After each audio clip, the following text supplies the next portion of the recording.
Das ist ein Renault Master 3 Seitenkipper und wir kippen mal gerade. Hinten ist noch zu, das hätte man natürlich vorher aufgemacht, aber das ist jetzt für die Demonstration. Jetzt geht's auf. Automatisch, oder? Geht's hinten auf? Es geht automatisch hinten auf? Geht automatisch hinten auf. Cool. So, da steht er jetzt ziemlich beeindruckend. Da ist eine Hydraulik mit drin, die drückt das Ganze hoch. Ich zeig's mal gerade. Scatomax. Und hier ist die Hydraulikanlage mit drin. Natürlich mit Handsteuerung, falls mal irgendwas schief gehen sollte. Denn das ist ein 3-Seitenkipper. Was darf der denn zuladen maximal? Weißt du das? Der hat eine Zuladung von 1,1 Tonnen etwa, ja. 1,1 Tonnen. Das heißt, das ist jetzt so ein Ding, Gartenbau. Also wenn ich jetzt mal irgendwas habe, ist wahrscheinlich nicht der typische Baumaschinenwagen, sage ich jetzt mal, der auf der Baustelle verwendet wird, sondern wahrscheinlich für Garten- und Landschaftsgärtner oder sowas. Genau, so sieht es aus, ja. Also die typischen Baumaschinen, das sind dann 7,5 Tonner. Das hier, wie jetzt hier steht, ist ein 3,5 Tonner. Und wie ich schon sagte, ja, also eher so für den Garten-Landschaftsbetrieb zuständig, ja. Ja, stell dich mal kurz vor, wer bist du? Mein Name ist Tim Meyer, hier von der Autogalerie Saar in Saarbrücken, von der Renault. Und ich mache die Nutzfahrzeuge hier. Nutzfahrzeuge, das ist wahrscheinlich das, warte, ich guck mal gerade runter, das muss man gerade raten, das ist der Tank. Genau, so sieht's aus, ja. Genau, das ist einmal ein AdBlue-Tank auch noch mit drin und einmal der Kraftstofftank von 80 Liter, ja. So, der ist untergebaut, normal sieht man das ja nicht, das heißt also hier ist ja normalerweise dann eventuell ein Kasten drauf. Der Master ist quasi der Sprinter, kann man das so sehen, so ein bisschen von Renault? So kann man sagen, genau, das ist genau dieselbe Fahrzeugkategorie. Ist ja nichts Schlimmes, Sprinter ist ja ein tolles Auto. Blattfeder hinten drauf? Ja, genau. Ich glaube, das ist bei der Anwendung auch das Beste, was man machen kann. So ist es, ne? Es gibt natürlich auch verstärkte Federn. Wir haben einen Gerüstbauer auch viele, die das Fahrzeug nutzen. Da ist es natürlich ein bisschen besser, wenn man verstärkte Federn drin hat, je nachdem, was man halt lädt. Ja. Der kommt so ab Werk von Renault oder ist das ein Aufbauer, der den baut? Nein, der kommt so ab Werk. Man kann auch das Ganze per Aufbau machen. Da kann man noch ein Schutzgitter drauf machen, zum Beispiel für Gemeinden oder was, ne? Laub aufzusammeln, sage ich mal. Aber so wie er jetzt hier steht, kommt er vom Werk, ja. So, ich habe gerade moderiert, das geht automatisch auf, sobald er eine gewisse Neigung jetzt hatte. Ist das so?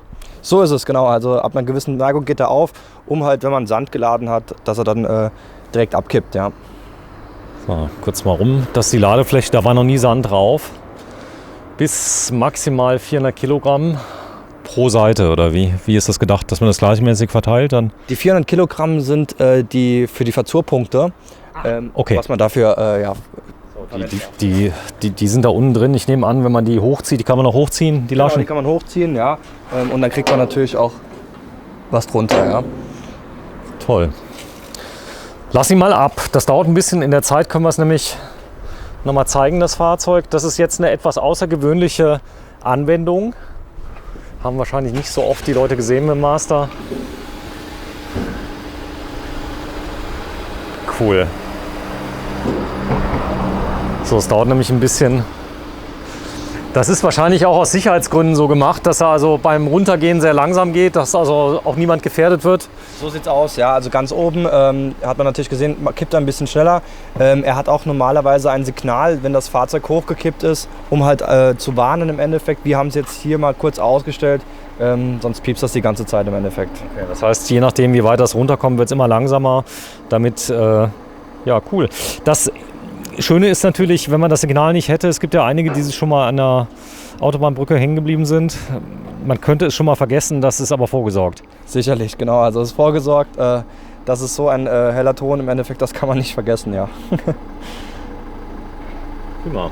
So, da ist er. Wir zeigen mal kurz von vorne. Das ist die Fernbedienung, sag mal. Genau, das ist die Fernbedienung dafür, ja, hoch, runter und einmal eine Sicherung dafür. So, easy. Preis von dem Fahrzeug, wie er hier steht? Preis von dem Fahrzeug, wie er hier steht, ist ein reduzierter Preis von 24,490. Mit der Ladefläche? So wie er hier steht, mit der Ladefläche, Kippvorrichtung in alle 3 Seiten, ja. Cool. So, ich zeige mal gerade, das ist der Renault Master. Der hat wahrscheinlich schon ein bisschen Ausstattung mit drin. Genau. Klima mit drin? Der hat eine Klimaanlage, Radio mit DAB, Hat Ganzjahresreifen mit drauf, dann noch verschiedene Staumöglichkeiten im Innenraum.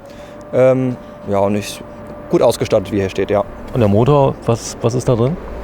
Hier haben wir jetzt die Variante mit 135 PS, gibt noch 150 und 180 PS. 150 und 180 PS. Aber ich kann mir vorstellen, auch mit 135 PS, das ist jetzt kein Rennwagen, ist der auch gut motorisiert.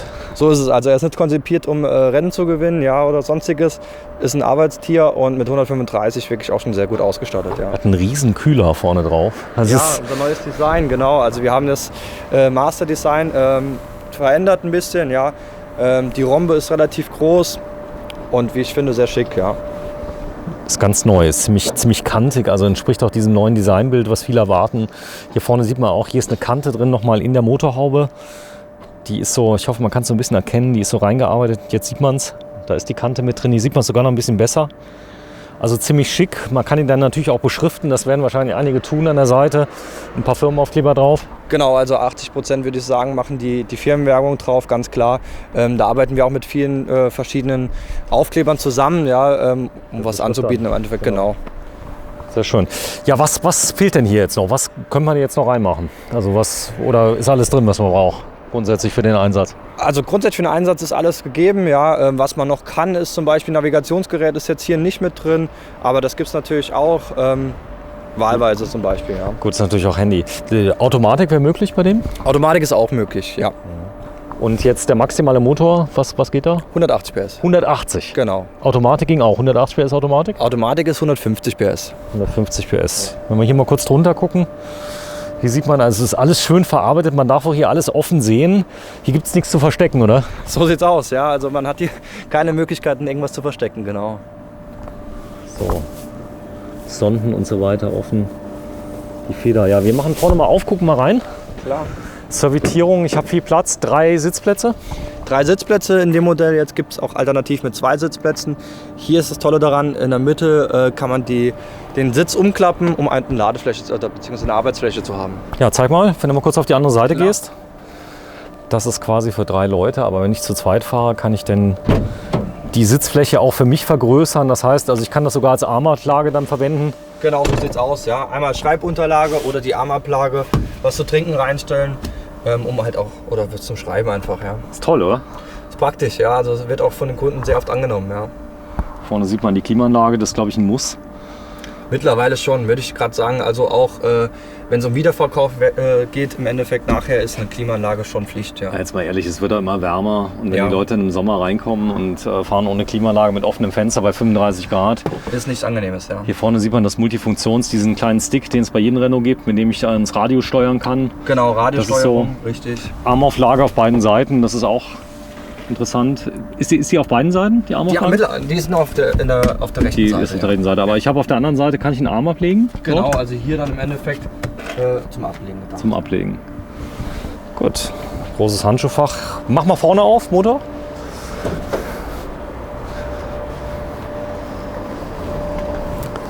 Der Master, ja. Es gibt einige Wohnmobile, die auf Masterbasis sind.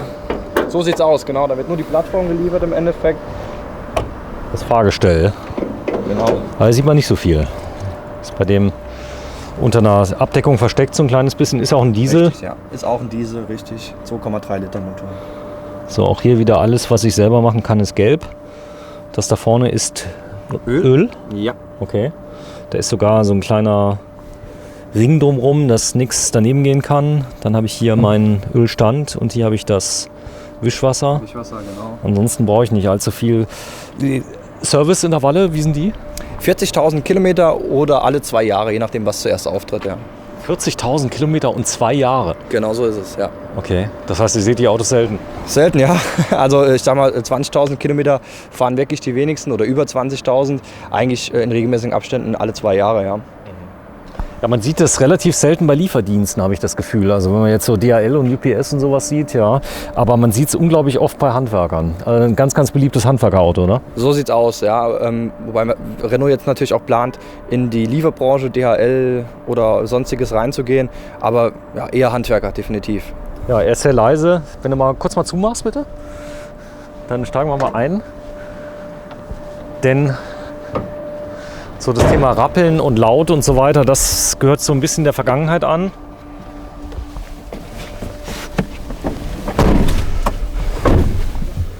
Jetzt bin ich mal gespannt. Auch hier wieder krass.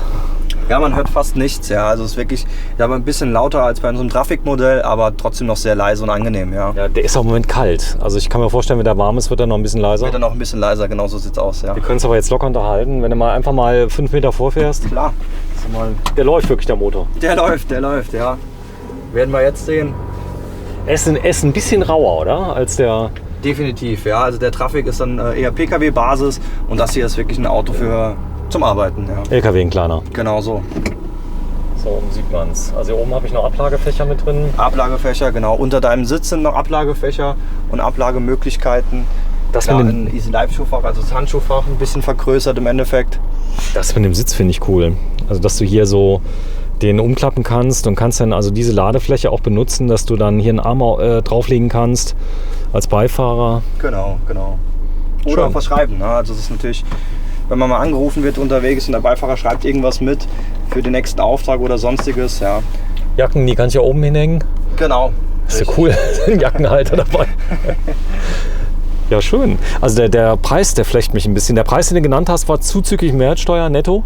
Genau, netto zuzüglich Mehrwertsteuer für gewerbliche Kunden. Richtig, genau, das hier ist ein reines Angebot an gewerbliche Kunden. Es wird ja keine Verbraucher geben, die hier so ein Auto oft kaufen, oder? Eher weniger, ja. Also hatte ich jetzt noch nie, aber also Angebot man soll die nie sagen, ja. Angebot für gewerbliche Kunden, ansonsten wäre der Preis nämlich auch brutto und der Preis ist zuzüglich Mehrwertsteuer. Wenn du mir kurz mal das Blatt mal kurz in die Kamera hältst, zeig mal gerade mal, was das ist. Also ein Renault Master Fahrgestell mit einer kleinen Option, nämlich einen 3-Seiten-Kipper drauf. Und wie er hier steht, 24.990 Euro. Hier steht es dann nochmal Angebotspreis für gewerbliche Kunden zuzüglich Mehrwertsteuer 24.490 Euro. Genau. Ja, und kostet Liste 35.010. Da habe ich mich immer schon gefragt, warum ist der jetzt 10.000 Euro günstiger? Da hast du mir beim letzten Video geantwortet, naja, die Kunden erwarten einen Rabatt. So sieht's aus, ja. Also wie gesagt, ich habe noch nie ein Fahrzeug zum Listenpreis verkauft. Hier der Listenpreis ist jetzt 37.820 Euro netto sogar, mit den Optionen, die wir hier drin haben, Klimaanlage und so weiter. Da gibt es natürlich auch nochmal einen Rabatt drauf für die Handwerker, ja. Sehr schön. Ja, und hier ist dann nochmal der Halter für die Getränke da mit drin. Komm, wir steigen mal aus, machen wir Abmoderation. Klar. Der Renault Master mit einer riesigen Ladefläche mit drin. Kaiserwetter haben wir. Warte mal, ich komme mal kurz auf deine Seite. Klar. Sonst ist zu viel Sonne. Jetzt stehst du genau in der Sonne. Ja. Da sind wir. Dein Name? Mein Name ist Tim Meyer. Okay, das heißt, du kommst die Leute auch besuchen im Außendienst oder wie läuft das? Ja, genau. Also wenn es möglich ist oder gewollt ist, sehr gerne auch im Außendienst tätig. Ansonsten empfange ich auch gerne jeden Kunden hier im Autohaus, ja. Ihr habt ja jetzt nicht alle Modelle mit allen Ausbaustufen immer vorrätig. Also jetzt ein 3-Seiten-Kipper, nehme ich mal an. Ist das Zufall, dass ihr den hier habt, oder? Nee, also wir haben eigentlich immer viele Fahrzeuge hier. Wir haben hinten noch ein paar Fahrzeuge stehen, auch als Wagen und so weiter. Also sind immer schon gut bestückt mit Fahrzeugen, ja. Okay, das heißt, ihr habt einige da. Sonderanwendungen natürlich, die sind speziell, die muss man sich eventuell von Renault mal anfordern. Wahrscheinlich gibt es ja auch Sonderaufbauten, die ganz speziell sind. So sieht's aus, ja. Also wie gesagt, eben schon kurz angesprochen, gerade für kommunale Einsatzgebiete. Hier diese, von Schütz oder Schon gibt es da verschiedene Hersteller, die da einen Aufbau drauf machen, Laubgitter oder sonstiges, ja. So, und das ist jetzt so ein typischer Pritsche. Das ist jetzt eine Pritsche, genau, der hat jetzt keine Kippfunktion. Ist es möglich, da die Seiten aufzumachen bei der Pritsche? Ja, die Seiten gehen auf, ja, zum Entladen oder Beladen, ja. So, und da vorne, da steht jetzt ein Kasten? Vorne haben wir einen Kasten noch stehen, genau, auch Master Kastenwagen. Auch gibt's verschiedene Design. Längen, ja. Das ist jetzt L1 oder was hier steht? Die Pritsche hier ist L2. L2. Genau. Länge von dem? Pritschenlänge 2,40 Meter. 2,40 Meter. So, und hier habe ich den Kasten dann, den gibt es auch in verschiedenen Längen. Das ist jetzt Höhe 2 schon?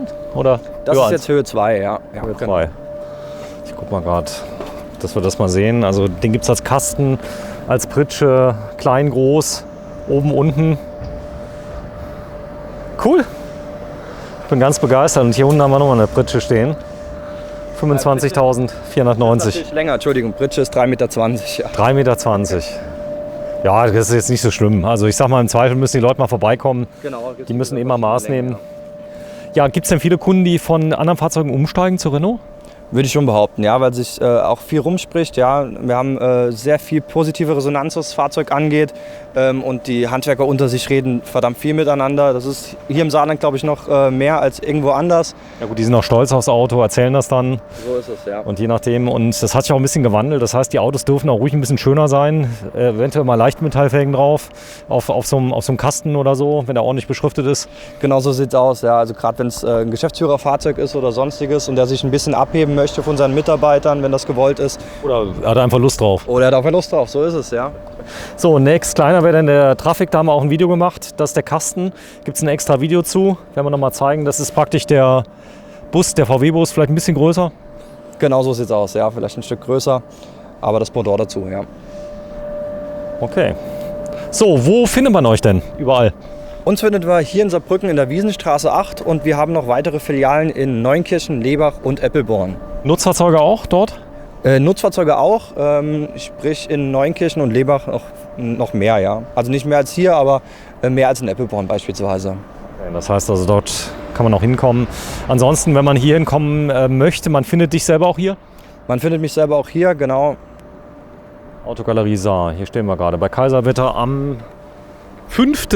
November 2020. Ich danke dir herzlich. Sehr gerne, ich danke. Wir machen heute noch ein Video? Ne, wir zwei? Wir zwei machen heute keins mehr, ja. Vielleicht demnächst mal. Da steht er, der Renault Master als 3-Seitenkipper. Tschüss. Ciao, ciao.